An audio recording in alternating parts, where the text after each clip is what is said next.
इतने ही में सत्य सिंह भी शहर से आ गया। जब उसने गांव वालों से यह अद्भुत कथा सुनी तो वह उसका भेद समझ गया और ठाकुर साहब के सामने जाकर कहने लगा, महाराज, अब अपने मन से शंका दूर कीजिए, यह सचमुच बहूजी हैं, इसमें कोई संदेह नहीं है। जब कल नाइन इनको कफनाने लगी थी तो उसने कहा था कि उनकी देह गर्म है। मैंने इसकी जांच करने के लिए कहा, पर दुष्ट नौकरों ने न करने दिया और उन्होंने ले जाकर कच्चा ही गंगाजी में फेंक दिया।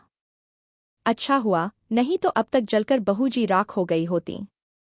मुझे निश्चय है कि बहूजी की जान नहीं निकली थी और गंगाजी की कृपा से वह बहती बहती इसी घाट पर लगीं और जी उठीं।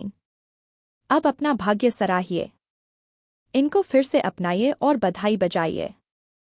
इतना सुनते ही ठाकुर साहब ने फिर क्षमा मांगी और ने शंखो बहूजी को अंक से लगाया और प्रेमाश्रु बहाए। बहूजी भी प्रेम से विह्वल होकर नवल जी को गोद में लेकर बैठ गई और उनके कंधे पर अपना सिर रख रोने लगीं।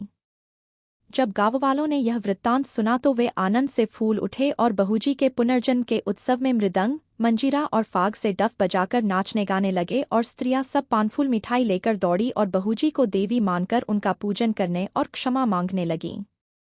बहूजी ने कहा, इसमें तुम लोगों का कोई दोष नहीं। यह मेरा दुर्भाग्य था जिसने ऐसे दिन दिखाए। अब ईश्वर की कृपा से जैसे मेरे दिन लौटे हैं वैसे ही सबके लौटें।